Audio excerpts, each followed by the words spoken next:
እንዴት አመሻችሁ? እንኳን ድጋሚ ተገናኘን። እንኳን በሰላም መጣችሁ። ያው ትላንት እንደነገርኳችሁ ከዚህ በፊትም አውራ እንደነበር አማርኛ ቋንቋ በጽሁፍና በንባብ ብዙ ነገር መሻሻል አለበት። ያው መሻሻል የሚችልም ነው።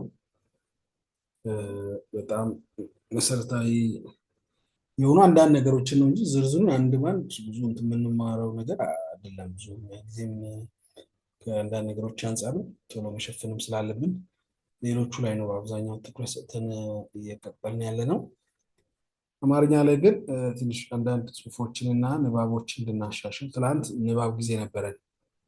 ያው እንድታነቡ ስክሪን ላይ ከመጽሐፉ አንዳንድ ጽሁፎችን ሳረግ ለሚያነብ ሰው ብቻ ሳይሆን ማለት ለተረኛው ተመስገን አንብብ ስል ተመስገን ብቻ ሳይሆን የሚያነበው ሌሎቻችሁ እዛው ክፍላችሁ፣ ቤታችሁ፣ ዶርማችሁ፣ ሾፓችሁ ባላችሁበት ብቻ ሆናችሁ ብቻ እንድታነቡ ነው ስክሪኑን ለሁላችሁ ማቀረብ። ያን እያነበባችሁ ስትሄዱ በጣም ብዙ የምታሻሽሉት ነገር አለ ማለት ነው። ራይት። ከዛ አንጻር ነው ይህንን ነገር እያደረግን ያለ ነው። ዛሬ ደግሞ አንድ እስቲ ለጽሁፍ ስንጽፍ የሚያስቸግሩ ነገሮች ፊደሎችን ማወቅ ይጠቅማል እና ያው አንደኛ ክፍል ወሰድክ ነው እንዳትለኝ የሚጠቅም ነገር አለው። እነዚህ ፊደሎች የአማርኛ ፊደሎች ሰባት በአንድ ፊደል ተራ 7 ፊደል አለ። ለምሳሌ የለን ፊደል ወስጃለሁ። ለዱ፣ ሊ፣ ላሌ፣ ሊ፣ ሎ እንላለን። 7 ናቸው። እነዚህ 7ቱ ስም አላቸው። በግዕዝ ነው የሚጠሩት። የመጀመሪያው ግዕዝ እንላለን። ለግዕዝ አሁን የድሮ ካሪኩለም ሰዎች ይህን በደንብ ይረዳሉ። በእኛ በእናንተም በብዙዎች በአዳዲሶቹ ግን ብዙ በደንብ እንደዚህ አልተማርንም እና የድሮቹ ግን በደንብ ያውቁታል። የመጀመሪያው ለ ነው። ከዛ ሁለተኛው ሉ ካዕብ ነው። ከዛ ሶስተኛው ሳልስ ነው። አራተኛው ራብዕ፣ አምስተኛው ሐምስ። አምስት የሚለው ከግዕዝ ታውቃላችሁ። አማርኛም ከዚያ ነው የተቀዳው። ሴሜቲኮች ሁሉ ከዚያ ነው የተቀዳው። ስለዚህ የሚቀራረብ ነገር ልታገኙ ትችላላችሁ። ስድስተኛ ሳድስ፣ 6 ሳድስ። ሰባተኛ ሳብዕ፣ 7 ሳብዕ። ሰባተኛ ደግሞ ሸዓተ፣ 6 ነው። 6 ለምሳሌ በትግርኛ 6 ሳድስ። አምስት በግዕዝ፣ በአማርኛ 5፣ በትግርኛ 5። አረብዕ በግዕዝ፣ በአማርኛ 4፣ በትግርኛ 4። ያቸው እንዴት እንደሚቀራረቡ። ሳልስ ግዕዝ አማርኛ 4 ነው፣ ትግርኛ 4። ሰለስተ ክልተ ነው። አማርኛ ላይ 2፣ ግዕዝ ካዕብ፣ ትግርኛ ክልተ። 1 ነው የሚለው ትግርኛ ሓደ፣ እዚኛው ግዕዝ ነው። እንደዚህ የሚቀራረቡ ነገሮች አሏቸው። ኤኒዌይስ ይህንን እንግዲህ ፊደሎቹ እንደዚህ ይጠራሉ። ሳድስ፣ ሀ ግዕዝ፣ ሁ ካዕብ፣ ህ ሳልስ፣ ሀ ረብዕ፣ ሄ 5፣ ህ ሳድስ፣ ሆ ሳብዕ እንላለን። ይሄ ለሁሉም ፊደሎች ሁ ያሄ ላሉ ምናምን ስል እነዚህ በ7 እንደዚህ ይደረጋል። ይሄ አይደለም ዋናው ፖይንቴ። እነዚህ ውስጥ አሁን በጣም የሚያስቸግረን ቻሌንጅ የሚያደርገን የሚያስቸግረን እያልኩ ማውራው ብዙ ጊዜ ለኩሽቲክ ተናጋሪዎች ሀዲኛ፣ ከምባትኛ፣ ኦሮምኛ፣ አፋን ኦሮምኛ፣ ከምባጥሳ፣ ሀዲጂሳ ለሚያወሩ ወይም በዚህ አፋቸውን ለፈቱ ሰዎች እንትን የሚሉ ሲጻፍም በተለያዩ ቦታዎች ይሄ ሲገዳደር የምናያቸው እነዚህ ሁለቱ ጎራዎች ናቸው። ሁለቱ ፊደሎች ናቸው። ሁለቱ ፊደል ተራዎች አሚን። እነዚህ ካተጎሪዎች ሳልስና ሳድስ ኢንተርቼንጀብል ወይም እየተለዋወጠ ሲጻፍ እናያለን። ሳልስ መጻፍ በሚጠበቅበት ወር በሚገባበት ቦታ ሳድስ ተጽፎ ታገኛላችሁ። አንዱ እሱን። ሁለተኛው ግዕዝና ረብዕ እነዚህ ሁለቱ ኢንተርቼንጀብል ተቀያይረው ሲገባ እናያለን። እነዚህ ሁለቱ ናቸው። ሁለቱን ወይም 4 ፊደል ሆነው በሁለት ጎራ ያሉቱ እነሱ መለየት ሲቸግር እናስተውላለን እና እሱን እንዴት እንደሚለይ ዛሬ እናያለን። እሱንና ሶስተኛ ደግሞ አንድ አለ። እነሱን አይተን እንጨርሳለን። ብዙ አላቆያችሁ። አንደኛ ላይ ያሉት በአንደኛ ያሉት ወይም ግዕዞች እና በአራተኛ ያሉ ረብዖች እና እነዚህ ናቸው የሚያስቸግሩት። እነዚህ በአንደኛ ያሉት የሚጠብቁ ናቸው። አሁን እዚህ ጋር ለመ እና ስናነብ ምንድን ነው ልዩነቱ? አፍ ተዘግቶ ነው የሚጀምረው ወይም አፍ ተዘግቶ ነው የሚጠራው። ለምሳሌ በ ነው የሚሆነው። ይሄኛው ግን አራተኛ ላይ ያለው ረብዕ ላይ ያለው ግን ባ አፍ ተከፍቶ ነው የሚጠራው። አፍ ተከፍቶ ይወጣል። ለምሳሌ ባንዲራ ነው እንጂ በንዲራ አይደለም። ባንዲራ። ራንም አይታችሁ ከሆነ ራ አፍ ይከፈታል። ራ ስትሉ እየጻፍን እንማማር። ኦኬ አፍ ሲከፈት ይሁ ባንዲራ አያችሁ።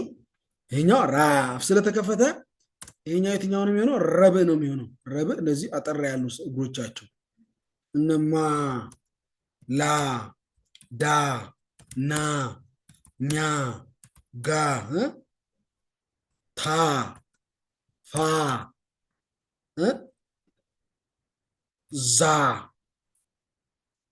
ዣ እነሱ ምንድን ናቸው? አፍ የሚያስከፍቱ ናቸው። አፍ ተከፍቶ ነው የሚጠራ። አፍ ተከፍቶ ራይት፣ አፍ ተከፍቶ ነው የሚጠራ። እነሱ ምን ይባላሉ? ረብዕ ናቸው። ብዙ ጊዜ ሰው ኦር ብዙዎቻችን ቀያይር እንጠቀማለን። ኢንስቴድ ኦፍ ራይቲንግ ባንዲራ ማለት ሲገባን በንዲራ ብላችሁ ብትጽፉ በንዲራ ነው። ይሄ ባንዲራ አይደለም። ባንዲራ እንደዚህ ነው። ባንዲራ ሲከፈት። ስለዚህ አፍ የሚያስከፍቱ ቃላቶች ሲሆኑ የምንጠቀማቸው ረብዖችን ነው። ረብዖችን ነው። ላን፣ ማናን። በተቃራኒ ደግሞ ግዕዞቹ ደግሞ ሀግዝ የመጀመሪያ ፊደል ማለት ነው። መጀመሪያ አለ መሰረ ሸ ቀ በተ ኘ እነዚህ ዝግ ነው አፍ አይደለ? አለን እየሰማችሁ ነው?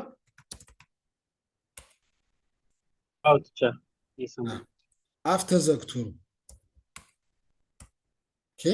በመረ ነ ጀ ገ እነዛስ አፍ ያስከፍታሉ። ባራማ። ስለዚህ ስትጽፉ አማርኛ ቻት ስታደርጉም ሆነ ፌስቡክ ላይ ስትጽፉ የሆነ ደብዳቤ ስትጽፉ ሆነ የሆነ ፕሮፖዛል ስትጽፉ ሆነ አገር ቤት የሆነ ነገር ብታደርጉ ሆነ ማመልከቻ ስትሞሉ ሆነ እነዚህን መለየት አለባችሁ። ለምሳሌ መለሰ መጣ አያችሁ። መጣ ጣ ሲከፈት ሌሎቹ መለሰ ዝግ ነው። ማለሳ አሁን ብዙ ሰው እንደዚህ ማለሳ ማጣ ያው መለሰ መጣ አለ። ማለሳ ይህም ላሙን አልበት ማለሳ ማጣ ነው። እንደዛ የሚባል አማርኛ የለም። መለሰ መጣ ነው።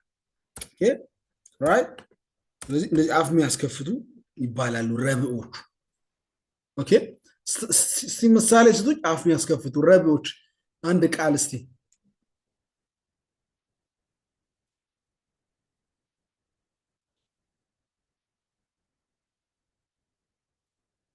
እስቲ አድነው ብለን እንጻፍ እስቲ። አድነው። ኦኬ አየህ፣ አድናው እንደዚህ ብለሽ ብጽፍ አዲናው ነኝ ብለህ ደብዳቤ ከዲጋቻ ትታርግ አዲናው ነኝ ብትለ አድነው ሳይሆን አዲናው ና አዲና ስምና ና አይደለም። አፋ አይከፍትም። አድነው። ኦኬ እሺ። ሌላ ሰመረ አፍ ተዘግቶ ነው የሚጠራ እንጂ ተሳስቶ አንደኛውን ሰመራ ቢል ሰመራ አማርኛ ቃል አለ። አሚን ሰመረ አይደለም። ሰመራ ሌላ ሊሆን ይችላል በአፋርኛ። በአማርኛ ግን ሰመረ ተከናወነ የሚለው ጋር ሰመረ ነው። ረ ነች። ኦኬ እነዚህም ስትጽፉ በጣም መጠንቀቅ አለባችሁ። ስታነቡም እንዲሁ የተጻፈው ረብዑ ነው ግዕዙ ነው ብላችሁ ግዕዙ ከሆነ አፍጠቦ ነው የሚነበበው። ኦኬ ረብዑ ደግሞ ከሆነ አፍተከፍቶ ነው የሚነበበው። ባንዲራ ባደዋ በሌሳ ባህር ዛፍ ባህር ዛፍ አሁን አፍ ይከፍታል። ባህር ዛፍ በላ አሁን በላ ሲሆን እንዴት ነው የሚጻፈው? በላ የመጀመሪያ ይከፍታል። የመጀመሪያ ይከፍት በላሳ በላ ኦኬ በሶ በላ ላ ኦኬ ኖት ዲስ ዋን ኖት ዲስ ዋን እንደዚህ ከሆነ በለ ነው በለ ኦኬ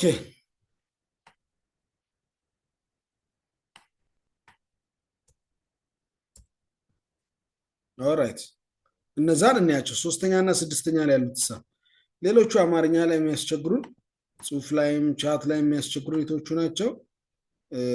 የመጀመሪያውና የአራተኛውን አየን፣ አፍ በመክፈትና አፍ በመዝጋት። ሶስትና ስድስት ላይ ያሉት ደግሞ እና ሳድስ ስድስት ነው ብያቸዋለሁ። ሳልስ ሶስት ነው። አማርኛው ቃሉም ራሱ ሶስት ነው። ሰለሰ ማለት ሶስት ያደረገ ነው። አንድ ነገር አደረገ ደገመው ሁለተኛ ነው። ወላጆች ልጆቻቸውን ዳግማው ይላሉ። ሲደገም ልጅ ሲደገም ተመሳሳይ።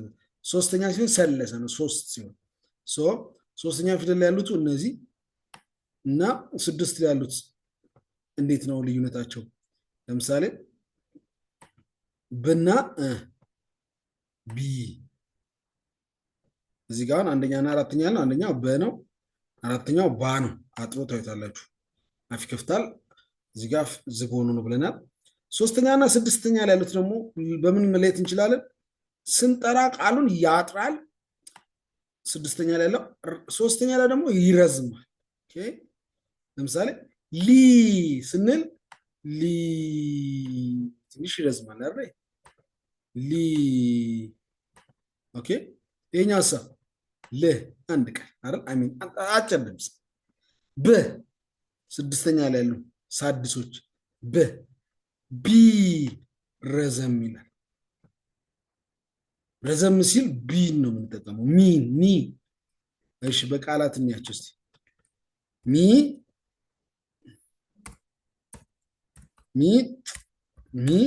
ጣ አያችሁ? ሚ ይረዝማላ። ሚ ጥሳ አጭር ነች። ጢ ያለችም ጥ ነች። እዚህ ጋር ጣ አፍ ይከፍታል። እዚህ ጋር ደግሞ ጣ አፋቸውን እስኪ በራሳችሁ እዛው የእዩት እስኪ። ጣ ባ ቅድም ከላይ ያልነው አፍ መክፈትና አፍ መዝጋት ላይ ያለው። ይሄኛው ደግሞ ማጠርና መርዘም ላይ ደግሞ ጣ ኦኬ ለምሳሌ አንዳንድ ሰው ቻት ሲያደርግ ምንድን ነው ይላል። ምንድን ነው ያ እኔ ልክ ነው፣ ድም ልክ ነው። ነገር ግን ረዥም ስለሆነ ምንድን ነው እንደዚህ አይረዝምም። ስለዚህ ምንድን ነች ትክክለኛ ፊደል የተዋነች ሳድስ ነች። ምንድር ትክክለኛ አማርኛ ምንድር ነው። መጽሐፍ ቅዱስ ላይ ያለው ምንድር ነው። ኦኬ ወይ ምንድን ነው ምንድን ነው ይቻላል። እዚህ ጋር ማጠሩና መርዘሙን ለማሳየት ነው። ሶስተኛ ላይ ያሉት ሂ ሊ ቢ ሪ ሲረዝሙ አያችኋቸው። ሂ ሊ ሚ ሪ ኒ ጂ ሲረዝሙ ጊ ሪ ቲ ራይት። ለምሳሌ ፊደል ነው የሚባለው ፊደል እንጂ ፊደል አይደለም። ፊደል የአማርኛ ፊደል ነው። ኦኬ ሊስትሮ አያችሁ ሁለቷን ሊ ብሎ ረዘመ። ስጋ ሲመጣ ግን ሊሲ አይደለም ሊስትሮ ነው። ኖት ሲ ሊስትሮ። ሌላ ሪሃና ሪሃና እንጂ ርሃና አይደለም። አያችሁ ና አፍ ያስከፍታል እዚህ ጋር። እቺ ጋር ደግሞ ሪሃና ረዥሙ። ኦኬ ኦኬ ጂ ጂምናዚየም ወይም ጂም አያችሁት? ጂም ወይም ጂኦግራፊ ጂ ኦ ግራ አፍ ሲከፍታችሁ ፊ ጂኦግራፊ ጂ ራይት። ሌላስ በሲ ሲ ሲኒማ ሲኒማ እንደዚህ አይደለም። ስንማ እንደዚህ ብጽፈውን ስንማ ሲኒማ አይደለም። ይሄ የእንግሊዝኛው ሲኒማ አይደለም። ይሄ ሌላ ነገር ነው።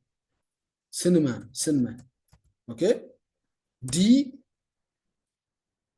ዲያቢሎስ ዲያብሎስ ራይት። ሶ አጭርና ረዥም አጭር ሲሆኑ ሳ ምና ምን ልዩነታቸው? በምህ ምክንያት ወይም ደግሞ ምህረት። በሚሳ ሚ ሪ ንዳ ንጋ ሲመጣቸው ሚሪ ሚሪ ን ን ኖት ኒ ሚና ን ላይ ን አጠርትላች ሚሪ ሪንም አያቸዋት ስትረዝም ን ዳ ዳ አፍ ይከፍታል። እነዚህ ረቦች አፍ ያስከፍታሉ። ግዕዞች አፍ ዝግ ነው። ሳልስ ሶስተኛ ፊደል ያሉት አፍ አይሚን ድምፅ ይረዝማል። ሚ ኒ ጊ ናቸው። ስድስተኛ ላይ ደግሞ አጠር። እነዚህ ሁለቱ ብዙ ጊዜ ተመሳሳይ መስለና ብዙ ሰው አብሮ ነው አንድ ላይ ነው የሚጠቀም ይቀላቅላል። ያው ስናነብ እንረዳለን። መረዳትም አለብን። ማወሳሰብ የለብንም። በምንችለው አቅም መረዳት አለብን። በተለይ ደቡብ አፍሪካ ኖረን ደግሞ በቋንቋ ሰውን ማንጓጥጥም ማሳነስም ማተለቅም አራዳም አይደለም አማርኛ የሚችል ሰው ማይችል ሰውም ፋራም አይደለም የገጠር ሰውም አይደለም ያልተማረም አይደለም። በቃ አይችልም ያችን ፓርት እንደዛ እንረዳለን። ነገር ግን ያም ሰው ደግሞ እንደዚህ መማሪያ እድል ደግሞ ሲያገኝ ማሻሻል ደግሞ አለበት። እኛን ለምን ኮንፊዝ ያደርገናል? ኦኬ አለመቻልም እንትን ሊጠለሽ በጣም እንደ ኃጢአት መቆጠር የለበትም። አለመቻል ደግሞ በተቃራኒ ደግሞ ልክ ነኝ ምንም ችግር የለውም ብሎ ደግሞ አጉል እንትን ሴሌብሬት ማድረግ አያስፈልግም። ማሻሻል ያለብን ማሻሻል በዛ ማይንድ ሴት ነው ሁሉንም ትምህርት እንማረው። በተለይ ዛሬው ክላስ በዚያ ማይንድ ሴት አታውቁም ማለት አለ። ግልጽ ነው። ልዩነቱን አይታችኋል። ትንሽ ልስማችሁ። ጠቃሚ ነው መረጃው። ፋይን ነው።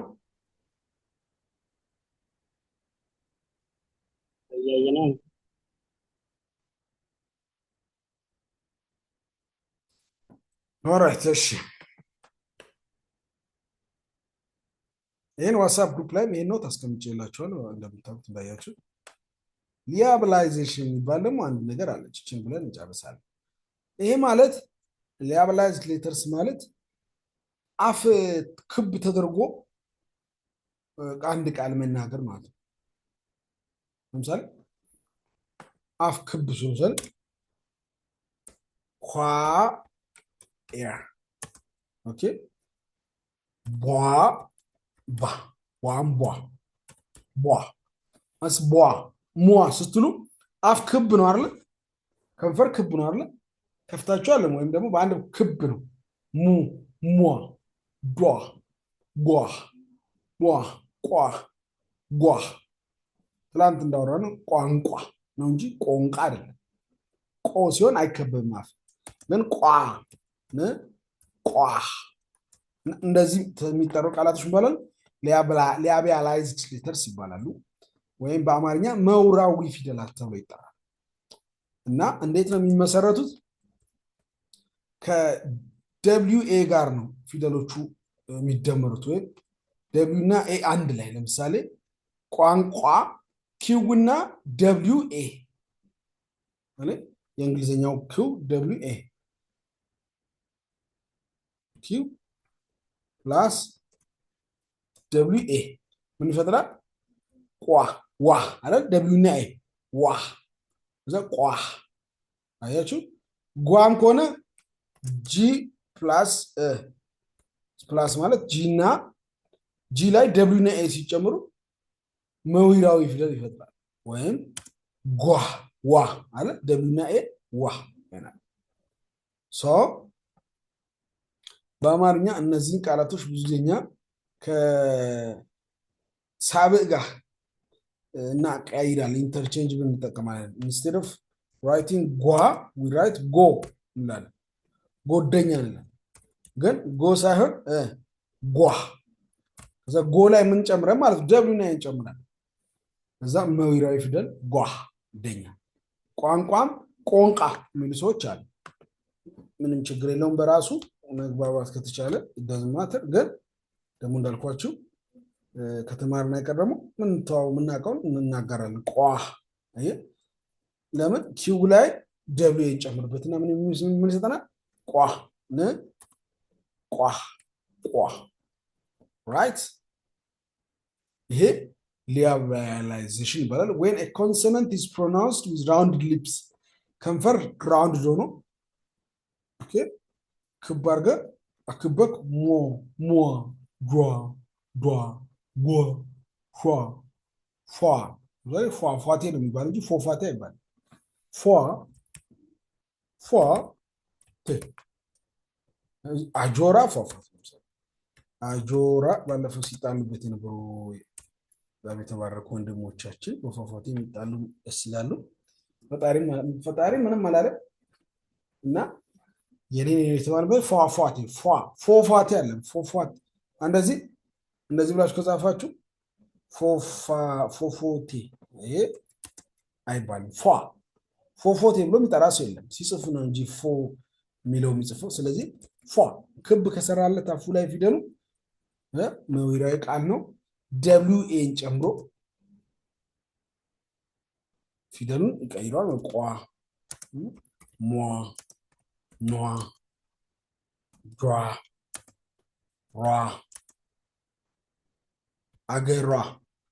አገሯ ኢትዮጵያ ነው ብለን እንጽፋል። ኢትዮጵያ ነው።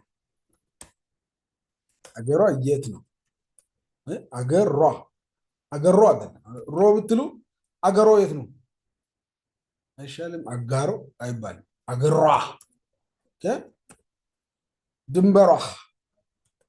ድንበሯ ሆስፒታል ይባላል። ድንበሯ ሯ አፍ ክብ ነው። ሊፕስ ራውንድ ሊፕስ ኦኬ።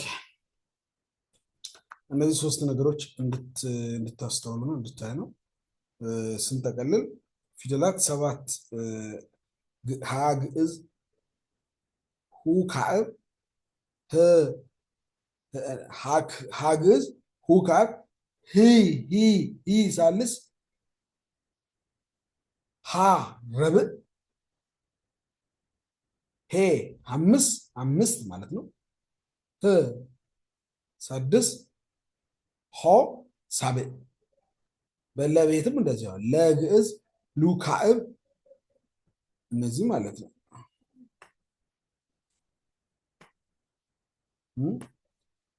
ለግዕዝ ሉ ካዕብ ሊ ሳልስ ላ ረብዕ ለ አምስት ለ ሳድስ ሎ ሳብዕ።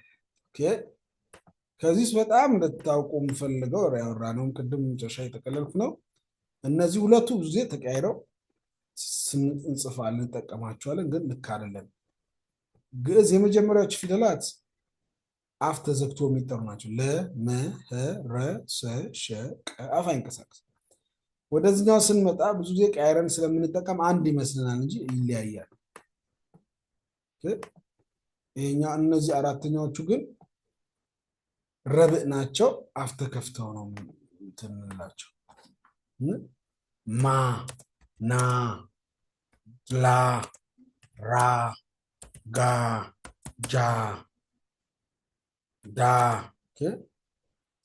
ፋ ምንላቸው አራተኛ ፊደል ናቸው ወይም ረብዕ ናቸው። የመጀመሪያዎቹ ግን መ ነ ለ ረ ገ ጀ ደ ፈ። በአብዛኞቹ እነዚህ አራተኛዎቹ እግር ያስረዝማሉ። የሆነ ቅርጽ ጨምሩባቸው። ለመጀመሪያ መ ለምሳሌ እንደዚህ ችነች እዚህ ጋር ረዘም ነ እዚህ ጋር ለ አግሮ ያጥራል እዚህ ጋር ረ እግሩ ይሻፋል የኛን ይሻፋል ምናምን ብቻ በቅርጽ ታውቋቸዋላችሁ በድምጽ ነው። ይሄንን ለይታችሁ ካወቃችሁ አንዱ ይሄ አፍ እንደተዘጋ ነው የምናነባቸው ግዕዞቹ። አፍ ከፍተን የምናነብ ከሆነ እነዚህ ረብዖችን ነው የምንጠራው። እዚህ ሳልስና ሳድስ ያሉት ደግሞ ሳልሶች ረዘም ይላሉ። ሊ ሚ ኒ ጂ ጂ ሪ ዲ ፊ ቲ ቺ ኦኬ ቻቺ ነው እንጂ ቻች አይደለም። ለዚህ ለጽፍ ቻች ነው ግን ቻቺ ታደሰ የምትባል አርቲስት ሆና ማለት ቻቺ ነች። ኦኬ ዚ ዚነድን ዚነድን ዚዳን ዚዳን የሚባል ተጫዋች አለ። ዚ እንጂ ዝዳን አለ። እዚህ ጋርም ዳም ሲረዝ አፍ ሲከፍት ሲያስከፍት አይታችኋል። ዳ እኛም ደግሞ ዚ እነዚህ የሚረዝሙ ናቸው። የሚያጥሩት ደግሞ የእነዚህ ሳልሶቹ ደግሞ ል ን ን ጅ ጥር ሲሉ አያችኋቸው። ግ ር ድ ፍ ች ራይት። እነዚህን ለይታችሁ እዩ። ማቴሪያል ማስቀምጫለሁ አንብቡት። እንደንትን ንቃችሁ አትዩ። ደግሞ አማርኛ በዚህ ክፍል እንዳትሉ በጣም ይጠቅማችኋል። እንዳልኩ ሰባኪዎች አላችሁ፣ አስተማሪዎች አላችሁ፣ መጽሐፍ መጽፍ ትችላላችሁ። ወደፊት የደቡብ አፍሪካ ታሪክ ብላችሁ መጽሐፍ ብትፈልጉ በእርግጥ አሪዮት ምንድነው አርትሳኤዎች ይረዷቸዋል፣ ኤዲተሮች ይረዷቸዋል። ግን ቢያንስ ለእነሱ የምትሰጧቸው ነገር ግን ቢያንስ የሚነበብ መሆን አለ። አንዳንዴ ስቴን ነገር ይልኝ ምናምን ተብሎ የሚሰጡ አንዳንድ መጽሐፍ የሚመስሉ ነገሮች ማንበብ አይቻልም። በቃ ምንድነው የሚናገረው የሰው ብላችሁ ከድናችሁ ምታችሁ። ስለዚህ መስተካከል አለበት። እነዚህ ቀላል ናቸው። እነዚህ ሁለቱም አሁን ያልኳችሁን ብታሻሽሉ አማርኛ ምንም አይነት ጽሑፍ መጻፍ ትችላላችሁ። እንደገና ማንበብ ትችላላችሁ። ሌላ አሁን ያልኳችሁ ጓ ሟ ኟ ኗ ዷ ሯ ዣ ቧ ጇ ዷ ኋ ምናምን የሚባሉ ደግሞ ደብሊው እና ኤ የሚጨመርባቸው መዊራዊ ሊያቢያላይዝድ ሌተርስ ናቸው። ደብሊው ኤ መጨመር ነው። ቋንቋ፣ ጓደኛ፣ አገሯ፣ ሟርተኛ ሟርት ነው እንጂ ብለው ሞርት ኦኬ ሟርት ሟርት ተብሎ እንደዚህ ነው የሚጻፈው እንጂ ሞርት እንደዚህ ብለህ ጽፍ ሞርት ነው። ያኛው ክብ ነው። አይታችኋል። ሟ ስትሉ አፋችሁ ምን ነው ክብ ይሆናል። ከንፈራችሁ ወጣ ይላል። ሟርት ኦኬ ትቷት ትቷት ሄደ እንጂ ትቷት ለሴት ልጅ ትቷት ነው የሚባለው።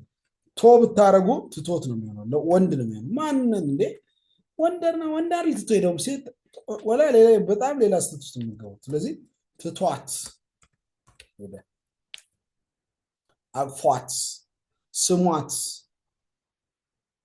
መቷት፣ ቷ ቧ ጇ ጓ ቿ ኦኬ። እነዚህ ሶስቱ ነገሮች በጣም ወሳኝ ናቸው አማርኛ ጽሑፍ ላይ። እንዴት አገኛችሁ? ጉድ አላችሁ?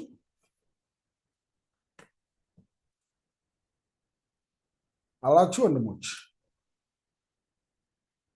አለን። አንድ ጥያቄ አለኝ። እሺ ጨርስ ከሆነ የኛውን ጨረስክ? ልዝጋ። ከክላሱ ጋር ተያያዘ ጉዳይ ያው ከትምህርት ጋር የተያያዘ ጉዳይ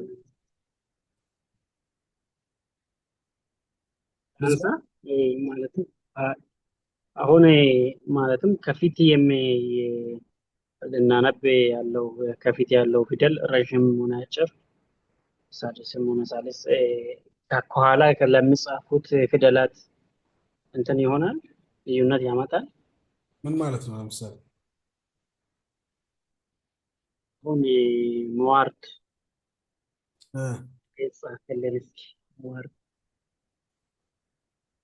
ሟርት ኗርት ሟርት ተብሎ ይጻፋል። በእርግጥ ሟርት ምዋርትም ተብሎ ይጻፋል። እኔ ግን ሟርት ነው ለኔ ሟርት። እሺ ምንድን ነው ያልከኝ? አሁን ጥያቄ ሟርት የሚለውን ስንጽፍ ማለት ነው። እቺ መጀመሪያ ሟርት የምትለው ፊደል ከኋላ ላሉት ፊደሎች ማለት ነው ተመሳሳይ ሊሆን ይችላል። ሌላ ፊደል አሁን የሚረዝም ወይም የሚያጥር እንዳናስገባ ይከለክላል። አይከለክልም። አማርኛ ለእንግሊዝኛ የተወሳሰበ አለ። በጣም ቃሉን መስማት ነው መጻፍ ነው። እንግሊዝኛ ነው ለምሳሌ የሆነ አንዱን ዋጠው አንዱን አትፋው ምናምን ይላል። ለምሳሌ ይሄኛው ምንድን ነው?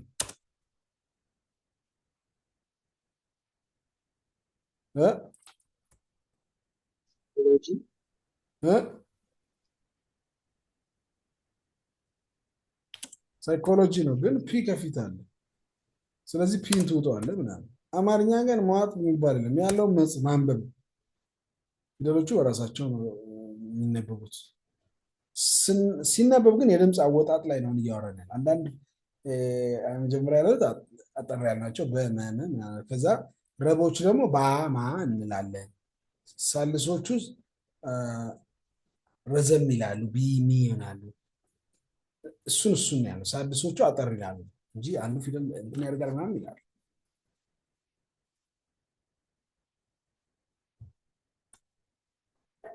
ኦራይት ጋይስ ደህና ደሩ።